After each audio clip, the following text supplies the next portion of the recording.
Yes, in the fullness of time. How is your food going? I'm doing right. Ask him who has been on his case. It's been very serious. Never allowed. Kuna vitabu vilikuwa nafanya na yeye. That is the reason. No, I've always told you. The success story of Yasa. They say the version of you, and you know, I look at it, the Gen Z, to hold on to, see tumeondoka. Wanaambiwa wale wamewafikisha hapa, kuna mtu alikuwa anajua Professor Jani. Be the actual story. Look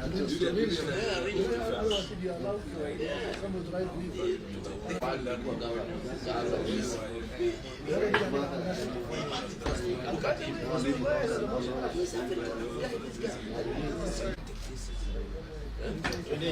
But it's a better way to example writing your own memory.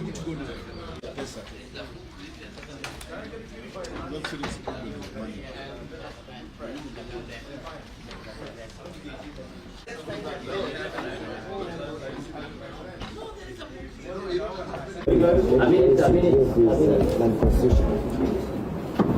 Oh no, Paralyse against the constitution. Doing wrong. No,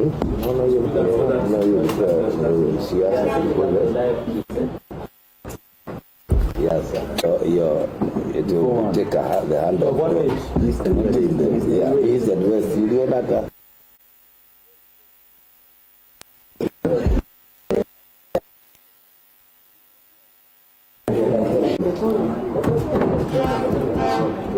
I think we can start.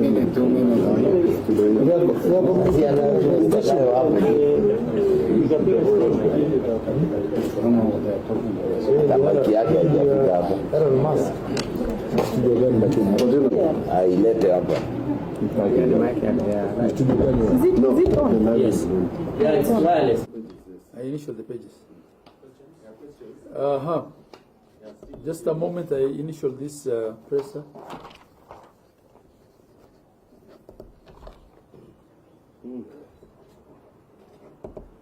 Yes. Still waiting for did you expect to see it? And then the other one will be on the status of the mediation that you know an 18-member committee was set up recently with regards to the equitable credit for the counties. Thank you. From what we know, Ndio maswala tumeyazoea tu bungeni, lakini langu sijui labda kama litachukuliwa na mwenyekiti wa afya, manake ukiangalia wananchi wengi wanahangaika sana katika hospitali mashinani na nyingi, utakumbuka kwamba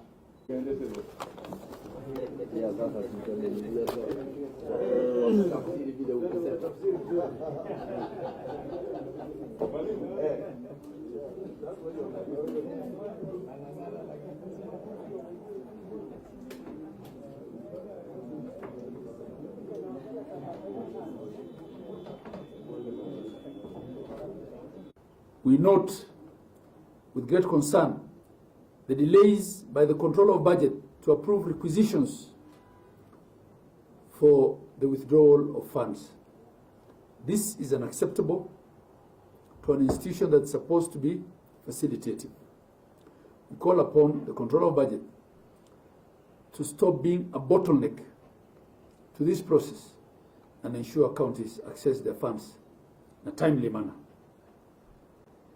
Counties are receiving 50% of the equitable share based on fiscal year 2023-24's allocation. That's previous year's allocation. This is just a stopgap measure that the Council of Governors sought to ensure continuity of operations in counties due to lack of a county allocation and Revenue Act. The National Treasury, even on the basis of these arrangements, is yet to disburse 63.6 billion for October and November 2024 allocations.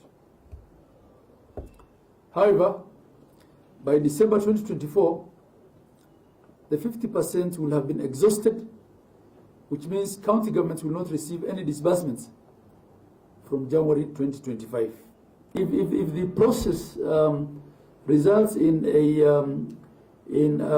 lack of mediated position to move the budgeting process forward, how are we expected to continue spending money when we don't know how much we should spend?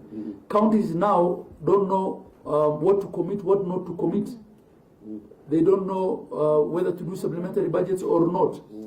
And we're saying, is it fair that life moves on for national government because they went ahead and did a supplementary appropriation based on a dollar that has not been amended yet, right? We cannot do the same unless we have a CARA that has been assented to. I think these are some of the things that we need to look at, even going forward, so that this kind of stalemate does not hold the country to a grind. And to the best of our knowledge, a date of return back to the negotiations has not been announced. We are well into the 30-day available under the law for this exercise to be completed. And within that 30 days, mediation ought to be completed. Else we will be in a serious crisis, because we will have a DORA that's not supported by a CARA, and both houses of Parliament will need a 2/3 majority to overturn the presidential memo that returned that CARA, which we don't see happening. There's also another imminent problem in that the houses are likely to go on recess, and from what we gather, according to the calendar, are unlikely to come back before February of next year. And you know, our fiscal year ends in June. So there ought to be sufficient time between when this budgeting process is finalized, consummated, and the fiscal year end to allow us to implement the budgets. We note that as of May 2024, the total outstanding debts owed to county governments by the defunct National Hospital Insurance Fund, NHIF, was Kenya shillings 12.9 billion. So far, only Kenya shillings 3.8 billion of this has been remitted, and counties are currently still owed 9.1 billion. We call upon the SHA to expedite the payment of pending claims under the NHIF and SHA. This will allow for timely payment of our vendors, as well as effective service provision for the patients. For the SHA registration to succeed, first of all, we need to pay the CHPs. How do we pay when there's no money? We also need to pay the people who are in charge of our facilities. Some counties here are yet to pay salaries for the last 3 months as a result of the delay in disbursement. In many of these counties, we need to get to where the masses are to have them registered. We have governors here who manage counties that are over 50,000 square kilometers. So the question of logistics, the question of fuel, all these things come into play. Ni mpango ambao unatugharimu pesa nyingi sana, kwa sababu tunalipa fedha ambazo tunazozichukua tunalipa pamoja na interest kubwa, na kwa hivyo hatuna uhakika hata kama hizi pesa zitaendelea kuja. Kwa hivyo itakuwa ni vigumu sana kwa serikali za county kuchukua mpango ule, na ndipo mwenyekiti akasema kwamba tukifika pale na kukwame katika haya mazungumzo, itatubidi tu kufunga na kuwaomba wafanyikazi wetu waende nyumbani wakajitetee kule mbele. How can we be able to pay KEMSA if we are still owed 9 billion by the de facto NHIF authority? Because if you look at what is owed to KEMSA by counties put together, it is a meager 3.8 billion as compared to 9.1 that is owed by NHIF. In fact, we are at a point where we are saying, why don't you just cash off, offset that money that is owed to KEMSA. NHIF should pay KEMSA so that we can continue collecting drugs and pay us the balance. it will be easier for us. But all the time it is blamed on counties. We have not paid KEMSA. We are not having drugs in the facilities. While in actual sense, it is the effort of all those other agencies to frustrate counties that has contributed to this. That is our position. There was a requirement by facilities that are owned by both the public and the private to be licensed and registered. All the public facilities and the private facilities that are registered and licensed were a total of 48,000. But to date, the number of facilities that are operationalized by SHA is only 7,800, which is hardly 10%. So what about the other facilities that are ready for SHA and SHA has not rolled out? When patients go to those facilities, definitely, they will not be able to access that because it is not available.